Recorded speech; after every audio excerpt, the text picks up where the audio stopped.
விழுப்புரத்துல சொத்து பிரச்சனையில மகனே தந்தையை டிராக்டர் ஏற்றி கொன்ற சம்பவம் பரபரப்பை ஏற்படுத்தி இருக்கு. விழுப்புரம் மாவட்டம் ஒடுவன்குப்பம் கிராமத்தை சேர்ந்தவர் பழனி என்பவருக்கு 2 மனைவிகள். 2ஆம் மனைவியின் மகன் சந்திரசேகர் என்பவருக்கும் பழனிக்கும் சொத்து தகராறு இருந்துள்ளது. சம்பவத்தன்று வெளியே சென்ற பழனியை பின்தொடர்ந்து வந்த சந்திரசேகர் தந்தையை டிராக்டர் ஏற்றி கொலை செய்துவிட்டு தப்பி ஓடினார். தகவல் அறிந்து வந்த கண்டாச்சிபுரம் போலீசார் தீவிர விசாரணை மேற்கொண்டு வருகின்றனர்.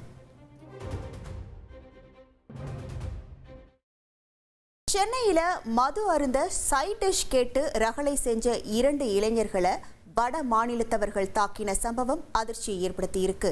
திருவொற்றியூரில் தனியார் நிறுவன கட்டிடப் பணியில் ஈடுபட்டுள்ள 50க்கும் மேற்பட்டோருக்கான வட மாநிலத்தை சேர்ந்த 2 உணவு சமைத்துக் கொண்டிருந்தனர்.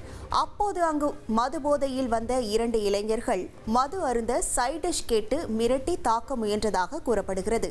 அப்போது அங்கிருந்த 10க்கும் மேற்பட்ட வட மாநில இளைஞர்கள் போதையில் இருந்த 2 இளைஞர்களையும் தாக்கியுள்ளனர். இந்த நிலையில் படுகாயமடைந்த 2 பேரையும் போலீசார் மீட்டு அரசு மருத்துவமனைக்கு அனுப்பி வைத்து விசாரணை நடத்தினர். மகாராஷ்டிராவில் பைக்ல போன இளைஞர் மேல கார் மோதி தூக்கி வீசப்பட்ட சிசிடிவி காட்சிகள் வெளியாகி இருக்கு.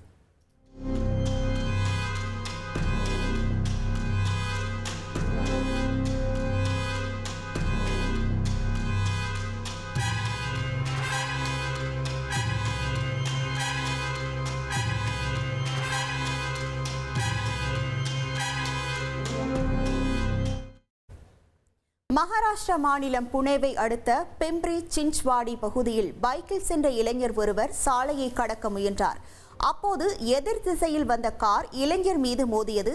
இதில் இளைஞரின் தலை காரின் முன்பகுதியில் பலத்த வேகத்துடன் மோதி கீழே தூக்கி வீசப்பட்டார். ஹெல்மெட் அணிந்திருந்ததால் சிறு காயங்களுடன் அதிர்ஷ்டவசமாக அந்த இளைஞர் உயிர் தப்பினார்.